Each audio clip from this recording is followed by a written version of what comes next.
Hi viewers, ഞാൻ doctor സ്നേഹ. അപ്പോൾ ഇന്നത്തെ വീഡിയോയിൽ 21st വീക്ക് ഓഫ് പ്രഗ്നൻസിയിൽ എന്തൊക്കെയാണ് കുഞ്ഞിൻ്റെ വളർച്ചയിലുണ്ടാകുന്ന മാറ്റങ്ങൾ, അതുപോലെ തന്നെ അമ്മയ്ക്കുണ്ടാകുന്ന ലക്ഷണങ്ങൾ, എന്തൊക്കെ കാര്യങ്ങളാണ് ശ്രദ്ധിക്കേണ്ടത് എന്നതിനെ പറ്റിയാണ് പറയുന്നത്. അപ്പോൾ കഴിഞ്ഞ വീഡിയോസിൽ 20th വീക്ക് വരെ, അതായത് 20 ആഴ്ച വരെയുള്ള കാര്യങ്ങൾ കഴിഞ്ഞ വീഡിയോസിൽ ചെയ്തിട്ടുണ്ട്. അപ്പോൾ അത് കാണാത്തവർ പോയി കാണുക.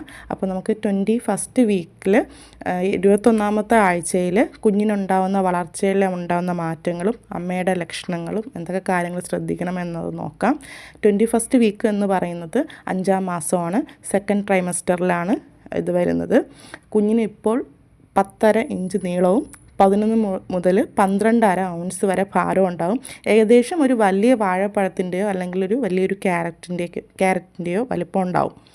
ഇതാണ് കുഞ്ഞിൻ്റെ വളർച്ച എന്ന് പറയുന്നത്. പിന്നെയുള്ളത് 21st വീക്ക്, അതായത് 21ാമത്തെ ആഴ്ചയിൽ എന്തൊക്കെയാണ് കുഞ്ഞിനുണ്ടാവുന്ന വളർച്ച എന്ന് നോക്കാം. അതായത് കുഞ്ഞ് ഉറങ്ങുന്നതിനും ഉണരുന്നതിനും ഒരു കൃത്യമായിട്ടുള്ള സമയം ഉണ്ടാവും. അൾട്രാസൗണ്ട് ചെയ്യുമ്പോൾ കുഞ്ഞ് വിരൽ കുടിക്കുന്നതായിട്ട് കാണാൻ സാധിക്കും.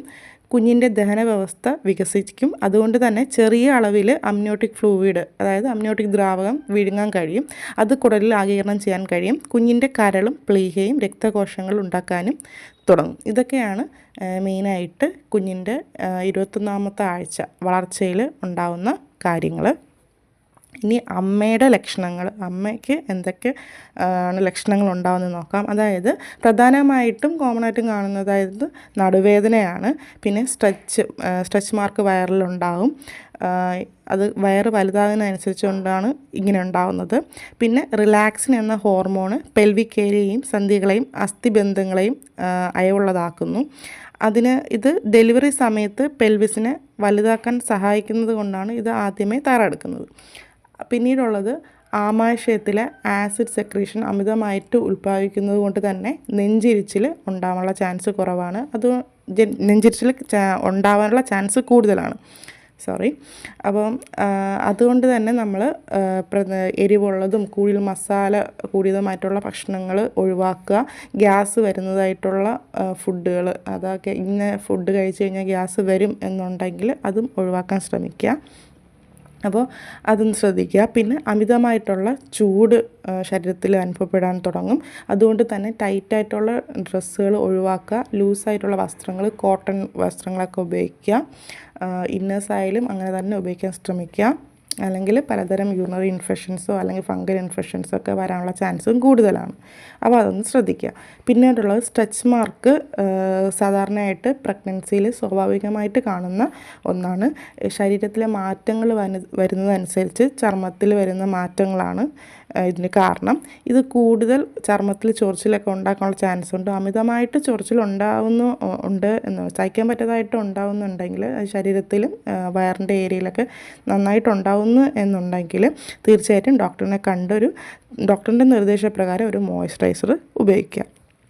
2ാം ട്രൈമസ്റ്ററിൽ മിക്ക അമ്മമാരും അനുഭവിക്കുന്ന ഒരു പ്രശ്നമാണ് കാലുവേദന. രാത്രി ഉറങ്ങുന്നതിന് മുമ്പ് കൃത്യമായിട്ട് സ്ട്രെച്ച് ചെയ്യുക. ചെറിയ മസാജൊക്കെ കൊടുക്കുന്നത് നല്ലതായിരിക്കും. പിന്നെ അതുപോലെ തന്നെ ധാരാളം വെള്ളം കുടിക്കുക. ചൂടുവെള്ളത്തിൽ കുളിക്കുന്നത് നല്ലതാണ്. നല്ല പോഷകം അടങ്ങിയിട്ടുള്ള ഭക്ഷണങ്ങൾ ഉൾപ്പെടുത്തുക. പുറത്തുനിന്നുള്ള ഫുഡുകൾ കഴിവതും ഒഴിവാക്കുക. ഇനി അങ്ങോട്ട് ചെറിയ കൊതിക്ക് കഴിക്കാം, പക്ഷേ എന്നാലും അമിതമായിട്ട് കഴിക്കാതിരിക്കുക. ഇതൊക്കെയാണ് പ്രധാനമായിട്ടും 21ാമത്തെ ആഴ്ചയിൽ ശ്രദ്ധിക്കേണ്ട കാര്യങ്ങൾ. അപ്പോൾ എന്തെങ്കിലും ഒട്ടും സഹിക്കാൻ പറ്റാതായിട്ടുള്ള വേദനയോ എന്തെങ്കിലും ബ്ലീഡിങ്ങോ അങ്ങനെ എന്തെങ്കിലും വരുന്നു എന്നുണ്ടെങ്കിൽ തീർച്ചയായിട്ടും നിങ്ങൾ ഡോക്ടറിനെ കാണാൻ മടിക്കല്. തീർച്ചയായിട്ടും ഡോക്ടറിനെ കണ്ട് ട്രീറ്റ്മെൻറ്റ് എടുക്കേണ്ടത് അത്യാവശ്യമാണ്. അപ്പോൾ എല്ലാവർക്കും വീഡിയോ മനസ്സിലായി എന്ന് കരുതുന്നു.